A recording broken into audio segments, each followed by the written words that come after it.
Hello, everybody. I'm Dan, the Psych Man, and I'm here with. Chulo Alex, coach at Jose Morales Boxing Academy. Today, we're just going to finish off some Q&A that we have. And after that, we're just going to talk about a couple other things. Here we go. Let's get started. Last time, Alex, we were talking about some Q&A, such as before a fight, what do you do to prepare yourself? You mentioned boxing is a mirror, which I think is great because I agree with that. Boxing is a mirror, depending on how you look at it, how you look at yourself. This next question I have is, are you ready for it?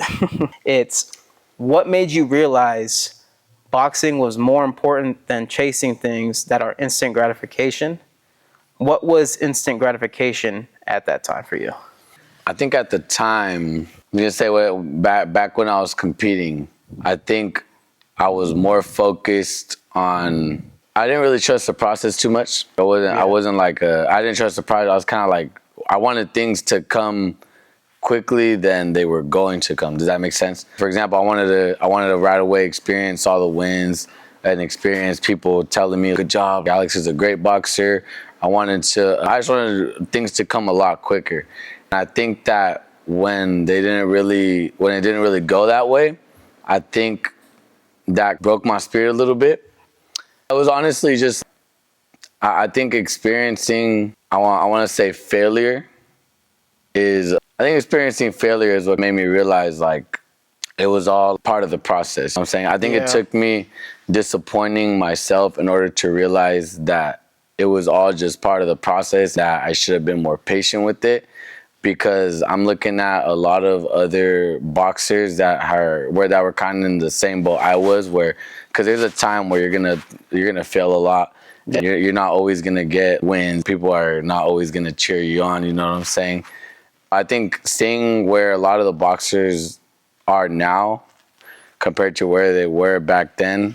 Like I said, there's gonna be a point like that where you take a lot of failures, a lot of losses. They trusted the process. That wasn't something that I did. I right away wanted all the good out of it, the wins. I wanted people to tell me, oh, you're doing a good job. I was trying to low-key be like a people pleaser. I wasn't really doing it for myself. So I was doing it for really the wrong reasons. Every time I won, it was like the coolest thing ever. The process isn't something that I really trusted. At some point, I felt like multiple times. After failing a good amount of times, I was kind of like, I don't want to do this no more. You know what I'm saying? It was just kind of got draining. Like I said, the biggest reason is just because doing it for all the wrong reasons. I wanted to get the wins because I wanted to please everybody. I wanted people to view me a certain way instead of going and trusting the process, taking the losses, winning from them. You know what I'm saying? I think once I stopped boxing, and I kind of got disappointed in myself. I realized I really had nothing to show for it. Was when I realized the process was the most important part, is what I should have really trusted in it. Because if I would have trusted in it, I would have been where a lot of these other boxers I was training are right now. You know what I'm saying? I would have been up there with them, because a lot of them are going to nationals now, winning titles. They're getting like 30+ amateur fights because they trusted the process. Now they're winning a lot more than losing. They're taking a lot more. They're more successful than they're doing a lot better versus where they were back then, just because they trusted the process. Once I saw that, I realized the most important part was the process leading up to that. It's something that I should have trusted. That's what I realized once I disappointed myself. I was like looking at everything I did, and I really didn't do shit in boxing. I'm looking at all these people, like, they kept going. Look at everything they're doing. That's when I was like, the process was probably the most important part. I shouldn't have been focusing on trying to please people and trying to just rush everything. I'm saying there's a process that takes a while. It does. I think trusting the process, I think you agree with me, it takes patience. It takes a lot of patience. It's about knowing and understanding what the process is. It's grit. It's a lot of work. It's a lot of time and investment for results that may not be in your favor. Would trusting the process, would you say you have to first trust yourself first to trust that process? 100%. I think for sure you should. I think more than anything, you should just be okay with failing. I'm saying I think a lot of people, once they kind of were in the same position I was. Once they start failing multiple times, they at some point are like, I give up. I'm obviously not good at this. You know, that before I actually read a quote. I don't remember exactly what it says. The idea was pretty much like, before you reach your success, you're gonna pretty much go through some shit. You know what I'm saying? Before you're successful, before you get all this good, you're gonna go through some shit. You know what I'm saying? I think that's just something that everyone's just gotta realize, is that it's not, nothing's gonna be given to you. You know what I'm saying? You gotta really work for it. You gotta work hard for it. You gotta be willing to fail and learn from it, not fail and then blame everybody else or blame yourself for certain things, because it's all part of the process for the bigger picture. I agree. Taking accountability, it really does come down to you. Exactly. At the end of the day, it's all you. You know what I'm saying? It's nobody else. It's not your coach's fault. It's not your family's or the other person's. It all comes down to you at the end of the day. You have to have trust in yourself and trust in the process. Did you feel like you had something to prove to someone else? Heck, Was there a specific person or a specific crowd of people that you wanted to prove and show I think what you're made of thing? I think I think that was one of my biggest mistakes. Was at first the first time I started, at the very beginning. At the very beginning when I started boxing, it was because I genuinely enjoyed boxing. It was a lot of fun for me. I really loved sparring. I loved hitting people. I was super excited to fight. I think once I reached my 5th fight, COVID hit, and I took a huge break for like a year because obviously it was COVID hit. When I came back and I started fighting again, it was the same. I was having fun with it. Once I started taking those losses, I think it was honestly the fact that I was a boxing coach that put so much pressure on me. Because as a boxing coach, all these people are going to look up to you. All these people are asking you for boxing advice. For me, I think at the time, like, I didn't really feel like super knowledgeable, or I didn't really feel like they could count on me because I was losing a lot of fights. You know what I'm saying? At some point, I started fighting not because I loved it, not because I wanted to reach a goal, because I wanted everybody in the gym to see me as a boxing coach. I wanted a little bit more like, I just wanted people to see me, I just wanted people to look at me and see a really great boxer, see someone knowledgeable, see someone that they can count on. I just didn't feel like that personally because I was taking a lot of the losses. At some point, that was my biggest mistake, was I wasn't doing it for fun no more. It was because I was trying to please all these people. That put a lot of pressure on me right away. As soon as I heard I was getting a fight, the first thing that came to my head is, what if I lose? What is everybody going to think of me if I lose? You know what I'm saying? I also did this where as soon as I got fights, I didn't tell no one because I didn't want to have to tell people that I lost. So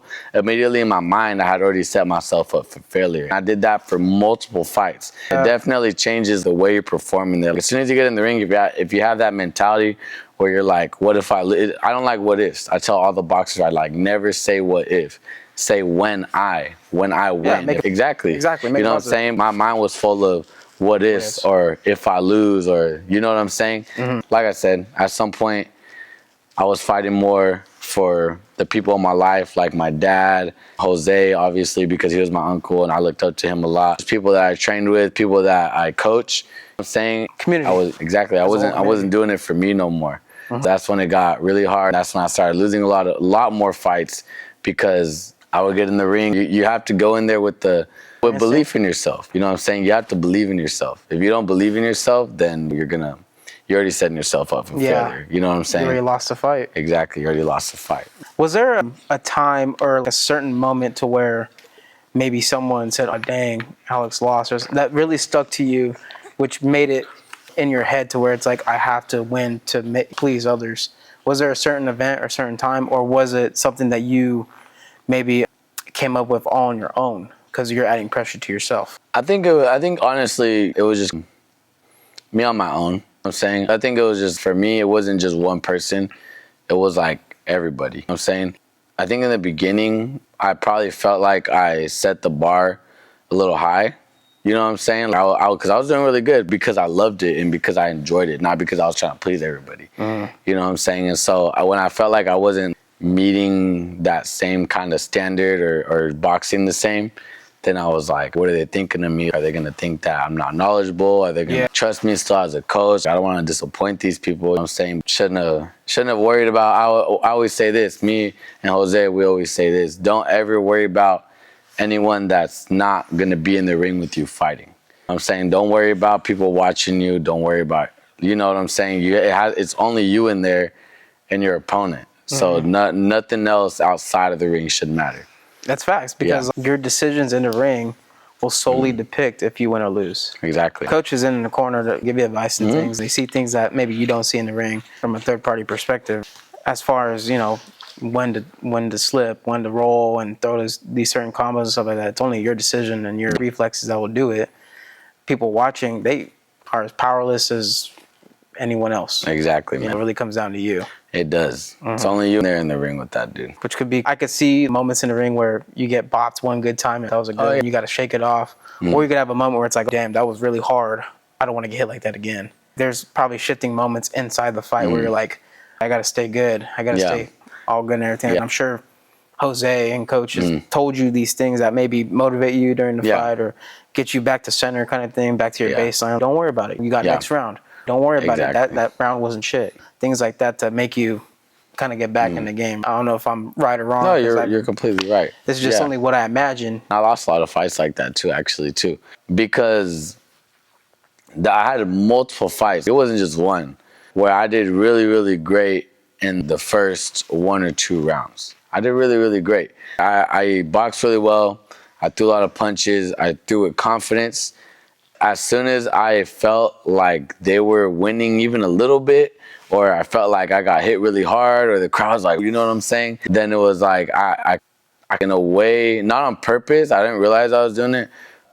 I low-key, I don't want to say gave up. I just didn't box the same. I kind of got like, I kind of lost belief in my original game plan because I got hit one good time. Or because maybe they won the second round. Now the third round, I already felt like I was losing. You know what I'm saying? I lost a lot of fights like that. And a lot of boxers in the gym right now are the same too. They'll start off really, really well. As soon as they get hit one good time, then it's like everything goes out the window. They get emotional. They don't have belief in what they're doing no more.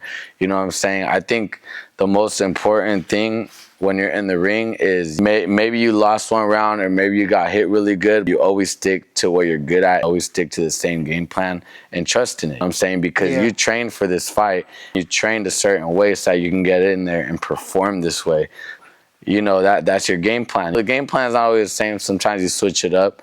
If it's working for you, then stick to it. You know what I'm saying? Don't change it up. Don't do less because you got hit one good time or because you know what I'm saying, feel like you're losing. If you did good in the first round, box exactly how you did in the first round. Second round, if you lost, make adjustments. You know what I'm saying? Third round, you better go hard. You know what I'm saying? I lost a lot of fights like that, man. I started off super, super good. Halfway through the fight, I just totally lost belief in myself. A lot of fights I lost like that. You gotta believe in yourself throughout the entire fight. Whether you're losing the first 2 rounds, 3 rounds, you still have to believe in yourself. That is the most important thing, bro. You have to have belief in yourself. I agree with that because otherwise, who else is gonna believe in you? You know what I'm saying? Exactly. People could be like, "Oh, Alex, you got this." If you don't think so, then you're right. No one's got your back. That was my problem too, bro. What's weird is I always think about it is I think we actually did talk about this in a previous video, maybe. Everybody believed in me way more than I believed in myself. Everybody believed in me way more. It's something that I always think about. I never really gave myself credit. I actually talked about this to one of the boxers recently because they had like a similar experience that I had where, you know, they got in the ring with someone who they said was more experienced. They said that they had been in nationals before. They had more fights. He immediately was like, in his head was like, this kid's better than me. I'm saying he said he felt like he didn't belong in the ring with that kid. Honestly, that kid totally deserved to be in the ring with that kid. I'm saying because he only had 6 fights. He went to a tournament. He won. It was like a national tournament. He won with 6 fights. You know what I'm saying? He's fighting people with way more fights than him. He's sparring and training with people that are way more experienced than him, people bigger than him. He had every right to be in the ring with that dude. He didn't believe in it. I'm saying that's why he lost the fight. I used to do the exact same thing where I never really gave myself credit for everything I did leading up to the fight. I'm saying because I used to spar with a lot of pros. I used to spar a lot of pros and do well. I used to spar people who were better than me. Jose would purposely set a way sparring with people who were way better than us. There was a lot of times that I didn't do so good. There was also a lot of times where I did very, very well. So I never really gave myself that credit. I think it was also that too where sometimes I didn't 100% feel like I belonged in the ring with this person. Does that make sense? I kind of set myself at a lower level, even though I should have been way up here. That's why I always think about it, man. It's like trippy. Everyone saw how hard I worked and everything I was doing. They saw it was tough. I never gave myself the credit for it. They saw it, but I didn't like pay attention to it. I didn't like think about it.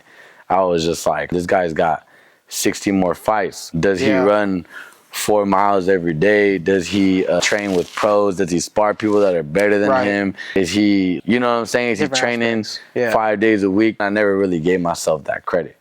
Because of your normal. That was your normal. Your normal could be extraordinary compared to others in other gyms. You didn't know any better. This is just your training. You saw it as like, maybe it's not enough. It's just not enough to be at the level where I think should be at.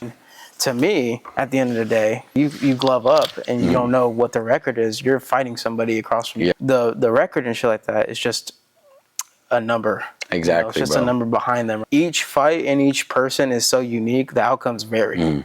Just because they haven't fought you yet doesn't mean they're going to win. Exactly, you know what I'm saying? You could be the one weakness to them, for all we know. Exactly, man. Like you said, the number 100% does not matter. The number of fights, wins, losses, it doesn't matter at all. You know what I'm saying? At the end of the day, amateur fights are all experience. There's even a lot of, man, I feel like we train pretty damn hard here. You know what I'm saying? We train pretty damn hard. We're training 5 days a week. The competitive boxers are running 4 miles daily. They're sparring. They're doing a weight sparring. They're doing a lot of extra. They're doing a lot of bullshit to get them ready for being uncomfortable. You know what I'm saying? So that the fight is easy. At the end of the day, the number doesn't matter. It's just, it comes down to how bad you want it, how hard are you willing to fight for this. You know what I'm saying? Without the label of the records and all that stuff. Exactly, bro. It doesn't matter, bro. Everyone is beatable. Exactly. Everybody's beatable in some way, bro. I'm looking at a lot of, I used to look at my old fights. I lost to a lot of people who like sucked, bro. People who straight up sucked. The more I found out about them leading up to the fight, it fucked with me a little bit. When I go and I look back at these videos, bro, how did I not stop this dude? Or how did I not whip this dude's ass? I'm saying at the end of the day, it doesn't matter. Everybody's beatable. The only reason that I lost fights like that was just because I didn't believe in it. You know what I'm saying? And they did, probably. To be real, man, I had so many fights, bro. A dumbass amount of fights where I should have beat this dude who was a sorry-ass boxer. He beat me mentally. It didn't even matter how much better I was, or if I had more fights, or if I had more experience than him. It didn't matter because he had already beat me mentally. Does that make sense? It does. It makes total sense. Like, they came in the ring understanding I'm coming out with the dub. Exactly. No matter how they first round, second round came out with 100% every single round. You know? Bro, I'm telling you, bro. I should have won way more fights, bro. If I had more belief in myself, dude, I would have won way more fights. Because I lost to a lot of dudes who should not have been able to fuck with me in the ring at all. You know what's crazy too is I've had fights where I fought some dude, then I went to their gym, or they came to ours. We sparred them. I would fuck them up in sparring, bro. Probably because there's no pressure. Bro, exactly. There's no pressure here. It's all in your head. You're probably thinking this and that. There was no pressure here at all. As soon as they came into my home, then I was like, I'm gonna fuck them up. You're in my house. You know what I'm saying? Yeah. Or if I went over there, it was like, man, I don't give a fuck. I'm gonna fuck you up. As soon as it was fight time, and it was like, damn, this fight is gonna be on my record. Damn, I'm gonna have to go back and tell these people that I lost, or like, damn, I might lose. You know what I'm saying? Lose was in my head way too much, bro. Way too much. Like I said, I was already setting myself up for failure. Like I said, man, I would fight these dudes and I would lose, then I would spar them and I would do hella good. That's how I know, like, dude, this shit was all in my head. It was fucking all in my head. That's what made me realize it, bro. Dude, the mind is power, man. Mind is so important. Man. We're gonna move on to the next question. Yeah, let's do it. Explain experience in discipline. From before to now, how did you resist distractions such as like lust, greed, or anything else? Why is discipline important? How do you define discipline? What would 2016 Alex define it compared to you now? What is discipline? Why is it important? We'll start with that. Discipline to me is getting up and doing the things that are uncomfortable, the things that you don't want to do, the things that require a lot of work. Getting up and doing it because is going to matter. Does that make sense? You get up and you do it because there's a bigger picture. Or let's say you have a goal. Let's say you're working towards a goal. If obviously, like I said, if you're working towards success, at some point, there's going to be a point where it's just fucking hard and you're going to be tested. Discipline is getting to that point where it's hard, where it's uncomfortable, where you are tested, doing it regardless of if you fail or if you don't fail or if it's super, super hard. You're just doing it because you have a goal. It's part of the bigger picture. For me, it's like just getting up and doing it even when you don't want to do it. Just be willing to do that. Be willing to get up and just fucking get out there and do it, bro. You know what I'm saying? At the end of the day, nobody's gonna do it for you. Like we were talking about earlier, it's all up to you. You gotta want it. That's you know facts. what I'm saying? If you want it, then it's gonna be hard sometimes. At the end of the day, it should be easy to get up and do it because you want it. You know what I'm saying? Almost to the point where it's like you don't just want it, you need it. You need to want to be successful in it or want to excel in it because it just don't feel right if you don't. I like this quote I always see on Instagram. It's hella cliche to me now. Discipline is doing the stuff that you don't want to do and doing it like you love it. I think it was maybe Mike Tyson says something like that. And I think that's also spot on. I'm saying I think there's definitely some truth in that. I think if you, like you said, if you love something and you really want it, you're gonna get up and do it regardless of how hard and how uncomfortable, etc. Yeah, because if you love it, then you'll probably excel in it. Exactly. Do it like you love it. Do it like you love it. I like to tell myself things because it's sometimes very hard to get up and do those things. I don't want to get up at 3:30 in the morning to go run and train at 4 in the morning at JMBA. It's just unappetizing. It sounds a lot better to just lay in your bed and just sleep in and all that stuff like that. What I tell myself too is future you will thank you now for doing this. Different things that help remind you what discipline is and help you get up in the morning too. You gotta look at both scenarios too, because at the end of the day, there's two paths you can go down. Like you said, maybe in one path you have to get up and you have to go to training at 4 a.m. You have to run after, you have to do all the hard shit. On the other path, you get to stay in bed and you get to be comfortable and you get to lay down and get good sleep. You know what I'm saying? What are you gonna get out of staying in bed and being comfortable and getting more sleep versus waking up at 4 a.m. and doing some training for 2 hours and sweating? Maybe you're hitting weights and you're running after. Now you got an early start to your day. Now you got by 6 a.m. you got the rest of your day. You're already Does that done. make sense? You gotta really look at it like that. What sounds better to you? Is it the reward of just getting good sleep, or is it the reward of you doing some shit that's gonna make you better? It's gonna give you in better shape. It's gonna put you in good condition. You know what I'm saying? It's gonna keep you healthy. It's gonna help you work towards maybe a goal that you set for yourself. You know what I'm saying? So at the end of the day, you gotta choose one of those paths. You're sacrificing the comfort right now for an easy life later on. What would you like? What's your definition of discipline? Discipline, I mean, I would say it's definitely just, you nailed it on the head, just doing something that you don't want to do because it's better for you in the long run. Whether that is, that's anything in life, studying, whatever goal you have, it's going to be hard if you want to excel in it correctly. Exactly. It takes time. It takes a lot of time, it takes a lot of effort, it takes a lot of work. To do that continuously, keyword continuously, takes discipline. There you go. You could be motivated, you could be I'm going to do this and that and be good for a short term amount of time, possibly. What happens when you start getting tired? What happens when it starts feeling repetitive? It's not giving that whole novelty type of feel to it anymore. You're going to be willing to give up. It's not new anymore. It's not motivating anymore. That's where discipline comes in, because discipline is what carries you through the fire. Motivation only gets you to it. I think the reason too, a lot of people get caught up in that, and I think that happened to me personally also, was not like, it's easy to give up, or let's say this, it's easy to be bored or feel like you're not getting anything out of it if you're not working towards something.